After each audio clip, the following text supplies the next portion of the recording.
മിണ്ടി മിണ്ടി മിണ്ടാതാവുന്നവർ, അല്ലെങ്കിൽ കണ്ട് കാണാതാവുന്ന ആളുകൾ, ഇതൊക്കെ നമ്മൾ വളരെ കോമൺ ആയിട്ട് ഇന്ന് പല വീഡിയോസിൻ്റെയും കമൻറ്റ് സെഷനിൽ കാണുന്ന കമൻറ്റുകളാണ്.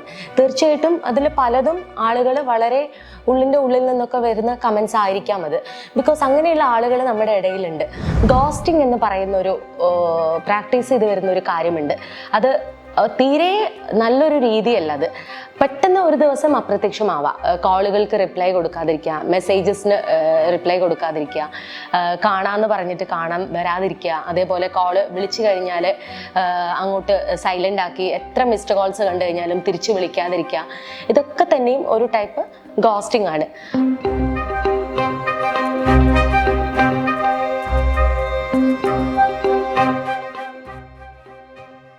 ഒരു റൊമാൻറ്റിക് റിലേഷൻഷിപ്പിലായിക്കോട്ടെ എത്രത്തോളം പാനിക് ആവും ഓപ്പോസിറ്റ് നിൽക്കുന്ന ആളുകളിൽ നിന്ന് എപ്പോഴെങ്കിലും നമ്മൾ ചിന്തിച്ചിട്ടുണ്ടോ? ബിക്കോസ് ഇവർക്ക് മറ്റൊരാളുടെ അടുത്ത് ചിലപ്പം ഇദ്ദേഹത്തിനെ പറ്റി അല്ലെങ്കിൽ ഓപ്പോസിറ്റിൽ നിൽക്കുന്ന ആളിനെ പറ്റി അന്വേഷിക്കാൻ പോലും ഒരു പക്ഷേ വരില്ല. ഒബ്വിയസ്ലി ഹ്യൂമൻ മൈൻഡിന് ഒരു ടെൻഡൻസി ഉണ്ട്. നമ്മളെപ്പോഴും നമ്മൾ പ്രതീക്ഷിക്കുന്ന രീതിയിൽ കാര്യങ്ങൾ നടന്നില്ല എന്നുണ്ടെങ്കിൽ ഫസ്റ്റ് നമുക്ക് പോകാൻ നെഗറ്റീവ് തോട്ട്സ് ആണ്, ഇവർക്ക് എന്തോ പറ്റി. പക്ഷെ ആ ഒരു എക്സ്ട്രീമും കഴിഞ്ഞ് കഴിഞ്ഞാൽ നമ്മൾ ചിന്തിക്കുക എന്താണ്, തീർച്ചയായിട്ടും നമ്മൾ ഒഴിവാക്കുകയാണ്, നമ്മളൊക്കെ എന്തോ ഒരു മോശമുണ്ട്, അല്ലെങ്കിൽ നമ്മുടെ ഭാഗത്തുള്ള എന്തോ ഒരു തെറ്റുകൊണ്ടാണെന്നൊക്കെ ഉള്ളത്. എത്ര തന്നെ സ്നേഹമുള്ള ഒരാളാണ്, എത്ര തന്നെ ഗുഡായിട്ടുള്ള ഒരു റിലേഷൻഷിപ്പ് ആണെന്ന് പറഞ്ഞു കഴിഞ്ഞാലും ഒരു എക്സ്ട്രീം കഴിയുമ്പോഴത്തേക്കും ഇത് തീർച്ചയായിട്ടും ഒരു ടോക്സിക് റിലേഷൻഷിപ്പ് തന്നെയാണെന്ന് നമുക്ക് പറയാൻ പറ്റും. ബിക്കോസ് ഇത് അനുഭവിക്കുന്ന ആളുകൾ എപ്പോഴും ഒരു അൺസർട്ടനിറ്റിയിലൂടെയാണ് പോയിക്കൊണ്ടിരിക്കുന്നത്. സ്ഥിരമായിട്ട് ഇവർക്ക് മറ്റേ ആളിനെ പറഞ്ഞ് ബോധ്യപ്പെടുത്തേണ്ട ആവശ്യമുണ്ടാവാം. ഞാൻ നിന്നെ എത്രമാത്രം സ്നേഹിക്കുന്നു, ഞാൻ നിന്നെ എത്രമാത്രം കെയർ ചെയ്യുന്നു, ഞാൻ നിന്നെ എത്രമാത്രം മിസ് ചെയ്യുന്നു. അത് റിപ്പീറ്റഡ്ലി പറയുമ്പോഴത്തേക്കും അവരിൽ ഉണ്ടാവുന്ന ഒരു മാനസികാവസ്ഥ എന്ന് പറയുന്നത് വളരെ മോശമായിട്ടായിരിക്കും ഉണ്ടാവുക. അതുകൂടാതെ ഒരു അൺസർട്ടനിറ്റി എന്നുള്ളൊരു സിറ്റുവേഷനിലായിക്കാണ് ഇവരിതുകൊണ്ട് പോയിക്കൊണ്ടിരിക്കുന്നത്. എന്നെ വേണോ വേണ്ടയോ, ചില സമയത്ത് വേണം, ചില സമയത്ത് വേണ്ട, ഏതിനാണ് ഞാൻ പ്രയോറിറ്റി കൊടുക്കേണ്ടത്, ഇതൊക്കെയാണ് ഇവരുടെ മനസ്സിൽ കൂടെ പോയിക്കൊണ്ടിരിക്കുന്ന കൺഫ്യൂഷൻസ്. സോ അവർ ചെയ്യേണ്ടതായിട്ടുള്ള മറ്റുള്ള കാര്യങ്ങൾക്ക് ഇവരുടെ പ്രൊഡക്റ്റീവ് ആയിട്ടുള്ള ടൈം, ഇവരുടെ ഒരു എനർജി ലെവൽ എന്നൊക്കെ പറയുന്നത് ഇതിങ്ങനെ ഡിക്രീസ് ചെയ്തുകൊണ്ടിരിക്കുകയാണ് ചെയ്യുന്നത്. Obviously humans are very conditioned. ഇപ്പം നമ്മളെല്ലാം വളരെ നമ്മളെ റൊട്ടീൻ പോലെ തന്നെ ഒരു റിലേഷൻഷിപ്പിലായിരിക്കുമ്പോഴും നമ്മൾ വളരെ കണ്ടീഷൻഡ് ആയിരിക്കും. രാവിലെ അയക്കുന്ന ഒരു ഗുഡ് മോർണിംഗ് മെസ്സേജ് തിരിച്ചതിന് റിപ്ലൈ വരും എന്നുള്ളത്, അല്ലെങ്കിൽ ഇന്ന കാര്യങ്ങളൊന്ന് അപ്ഡേറ്റ് ചെയ്യുക, നമുക്കൊരു ക്രിട്ടിക്കൽ ആയിട്ടുള്ള ഒരു തീരുമാനം എടുക്കുമ്പോഴത്തേക്കും അതിന് അവരുടെ അടുത്തൊരു ഒപ്പീനിയൻ ചോദിക്കേണ്ട വരാം. ചില ആളുകളുണ്ട്, നീ എന്താണെന്ന് വെച്ചാൽ ചെയ്, ഫോൺ കട്ട് ചെയ്തു, പിന്നെ ഒരു റിപ്ലൈ ഇല്ല. ചിലപ്പോൾ നമ്മൾ ഒരു ക്രിട്ടിക്കൽ ഡിസിഷൻ എടുക്കേണ്ട ടൈമിലായിരിക്കാം നമ്മൾ അവരെ വിളിക്കുന്നത്.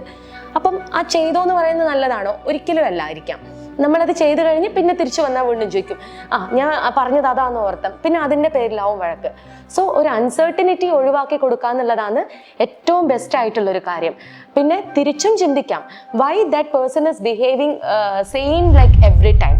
അപ്പം നമുക്കൊന്ന് ചിന്തിക്കാം. നമ്മുടെ ഭാഗത്തുനിന്ന് റിപ്പീറ്റഡ് ആയിട്ട് നമ്മൾ സാധാരണ പറയാറുണ്ട്, ഒരു പ്രാവശ്യം ചെയ്തു കഴിഞ്ഞാൽ തെറ്റ്, രണ്ടാമതും അത് ചെയ്തു കഴിഞ്ഞാൽ തെറ്റ്. പക്ഷെ അതിൽ കൂടുതൽ അത് ചെയ്തു കഴിഞ്ഞാൽ അത് തെറ്റല്ല, അത് നമ്മുടെ ഒരു തീരുമാനമാണ്. അപ്പം അതെപ്പോഴും മൈൻഡിൽ വെക്കാം. അത് അദ്ദേഹത്തിൻ്റെ അല്ലെങ്കിൽ അയാളുടെ ഒരു തീരുമാനമാണോ, അതുകൊണ്ടാണോ അയാൾ ഇങ്ങനെ പെരുമാറുന്നത്, നമ്മളൊരു ക്രിട്ടിക്കൽ ഡിസിഷൻ ഇതിൻ്റെ ഭാഗമായിട്ട് എടുക്കേണ്ടതുണ്ടോ എന്നൊക്കെ ഉള്ളത് നമ്മൾ തീരുമാനിക്കാം. ഇതൊക്കെ നമുക്ക് നോർമലായിട്ട് പ്രാക്ടീസ് ചെയ്യാൻ പറ്റുന്ന കാര്യങ്ങളാണ്. ബട്ട് ഇത് നിങ്ങളുടെ എല്ലാത്തിനെയും ബാധിക്കുകയാണ്. മൊത്തത്തിൽ നിങ്ങളുടെ സപ്പോർട്ടിങ് സിസ്റ്റത്തിന്, അല്ലെങ്കിൽ നിങ്ങൾ സപ്പോർട്ട് ചെയ്യേണ്ടതായിട്ടുള്ള ഒരു സറൗണ്ടിങ്സിനെ ബാധിച്ച് നിങ്ങളുടെ ഡെയിലി ലൈഫിൽ ഇതൊരു നെഗറ്റീവായി പോവുകയാണെങ്കിൽ it is a big matter of concern എന്ന് തന്നെ നമുക്ക് പറയാൻ പറ്റും. So consistency is very important in a relationship. Consistency ഇല്ലാത്ത ഒരു റിലേഷൻഷിപ്പ് ആയിരിക്കുമ്പോൾ നമുക്ക് മറ്റെല്ലാ കാര്യങ്ങളിലും നമ്മളെ ഫോക്കസ് പോയിക്കൊണ്ടേയിരിക്കുകയാണ്. സോ മ്യൂച്വലി നിങ്ങൾക്കിടയിലത്തെ പ്രശ്നങ്ങൾ നിങ്ങൾക്ക് സോർട്ട് ഔട്ട് ചെയ്ത് മുന്നോട്ട് പോകാൻ പറ്റുമെന്ന് ഉറപ്പുണ്ട്. ബട്ട് ഈ ഒരു കൺസിസ്റ്റൻസി കുറച്ച് കുറവാണ്. അത് ചിലപ്പം പാർട്ട്ണറിൻ്റെ എന്തെങ്കിലും ഒരു മെയിൻ റീസൺ ആയിട്ടുണ്ടാവാം. ആ ഒരു റീസൺ കണ്ടെത്തി അത് സോൾവ് ചെയ്ത് അതിനെ ട്രീറ്റ് ചെയ്ത് മുന്നോട്ട് കൊണ്ടുപോവുകയാണെങ്കിൽ you can have a very good relationship in future. But അതല്ല, പല ട്രയലുകളും നടത്തി ഒട്ടും ഒത്തുപോകാൻ പറ്റുന്നേ ഇല്ല. The thing is that try to make yourself safe. It doesn't mean that മറ്റേ ആളിനെ ഹേർട്ട് ചെയ്യണം, ഇട്ടേച്ച് പോകണം, അങ്ങനെയൊന്നുമല്ല. But be very careful about your mental health.